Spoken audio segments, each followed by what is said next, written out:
نادر برو صاحب آپ مائک پہ آ چکے ہیں، تو آپ اپنے کوشچن جو ہے اس کو کنٹینیو کریں۔ جی السلام علیکم ورحمۃ اللہ وبرکاتہ۔ اگر میری آواز آ رہی ہے تو مجھے کوئی دوست بتائے گا تاکہ میں اپنا کوشچن جو ہے وہ پٹ کر سکوں۔ جی وعلیکم السلام نادر بھائی، آپ کی آواز آ رہی ہے، سوال پوچھے گا۔ بہت شکریہ سعد بھائی، چلے کسی بہانے آپ سے بات کا موقع تو ملا۔ سوال دو تین ہے، تو مجھے نہیں پتا کہ اگر پہلے ہو چکے ہیں تو میری طرف سے تکرار ہو جائے گا، اور اگر نہیں ہوئے تو کائنڈلی اس کو رسپونڈ کیجیے گا۔ سب سے پہلا سوال تو میرا یہ ہے کہ تحریک لبیک کی پولیٹیکل سائنس ہے کیا؟ وہ کس طرح کا یعنی کہ سسٹم چاہ رہی ہے سیاست میں، کیونکہ پارلیمانی سیاست میں آپ داخل ہیں، اس کو تسلیم بھی کرتے ہیں، اس کے آئین اور اس کے قانون پر، تو آپ کی پولیٹیکل سائنس کیا ہوگی؟ دوسرا جو سوال عموماً کیا جاتا ہے وہ فراز کے معاہدے کے حوالے سے، فراز کے سفیر کے حوالے سے کیا جاتا ہے کہ تحریک لبیک نے پی ٹی آئی کی حکومت کے ساتھ 2 معاہدے کیے، اور دوسرے معاہدے کے بعد جو معاملات ہوئے وہ سب کو پتہ ہے، لیکن اس کے بعد آپ کے 4 نکات تھے، کسی ایک نقطے پر بھی عمل نہ ہوا۔ کیا اس کے اوپر خاموشی اختیار کر لی گئی ہے، یا یہ کہ ایک سوال یہ بھی کیا جاتا ہے کہ باہر کے ممالک کے سفراء کے ساتھ یا اس طرح کے مطالبات جو ہیں عموماً اس پر عمل نہیں ہو پاتا، ریاست کے لیے پاسبل نہیں ہوتا۔ کیا آپ سمجھتے ہیں کہ یہ مطالبات جائز تھے، اور اگر جائز تھے تو اس کے عمل سے آپ لوگ ہٹ گئے ہیں یا آج بھی قائم ہیں؟ اور ایک سوال وہ یہ ہے کہ حالیہ دنوں میں ہم نے یہ بھی دیکھا کہ فرانس کے حوالے سے ہمارے ہاں اس حکومت میں فرانس کا سفیر جو ہے وہ پاکستان کی جانب سے جو ہے وہ تعیناتی کی منظوری دی گئی ہے،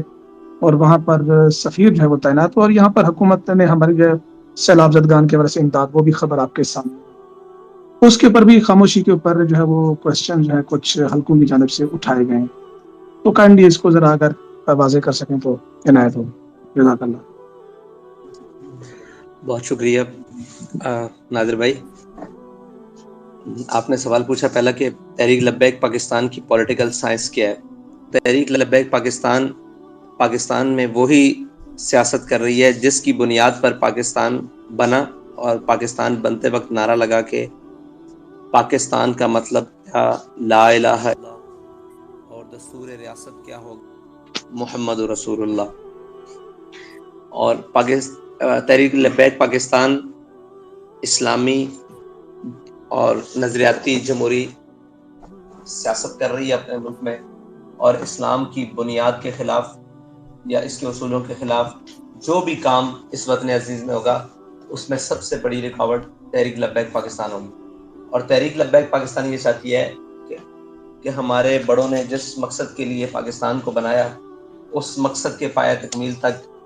اور اس کو پہنچانے کے لیے، اور جس ریاست کا خواب دیکھا، اس ریاست کو بنانے کے لیے تحریک لبیک پاکستان اپنا کردار ادا کرے۔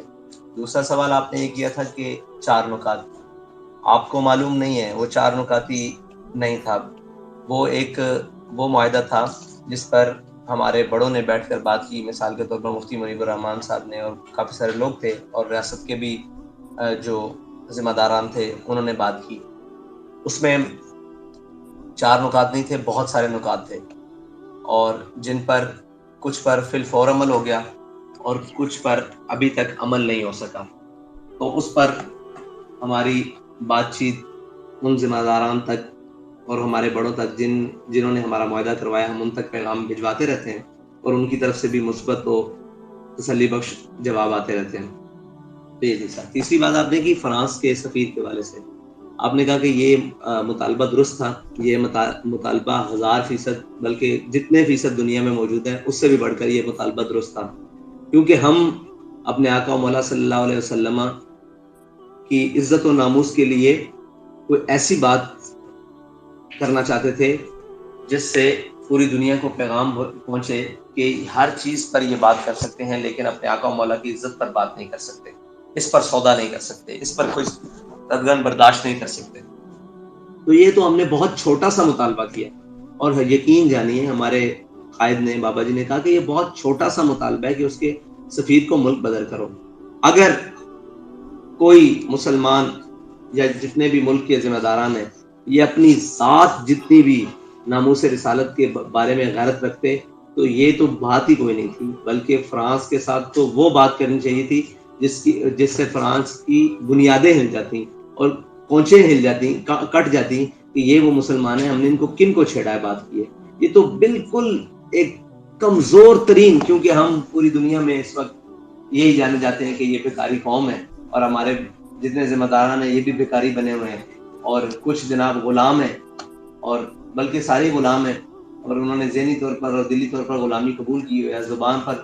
کہتے ہیں کہ ہم آزادی کا نعرہ لگا کر رکھیں گے. تو ان سب نے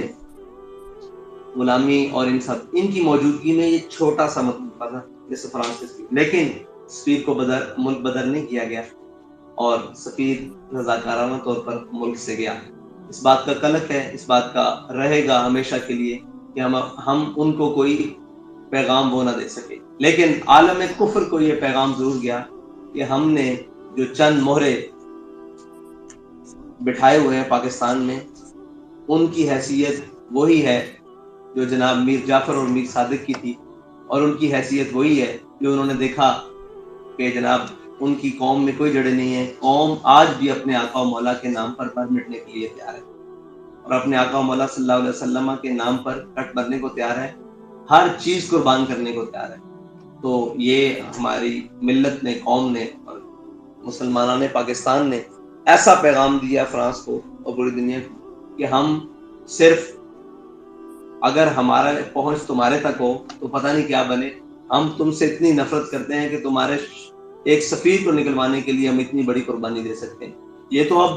انہوں نے مدانت, اور آپ بے غیرتی کہیں یا کوئی لفظ دنیا کا استعمال کریں, وہ کی ہے, اور جب ذات پر باری آئی ہے تو سب کچھ ہو گیا ہے. وہ اسٹیبلشمنٹ ہو, وہ سیاسی ہو, وہ آج کسی کے بارے میں ذات پر سوال کریں تو وہ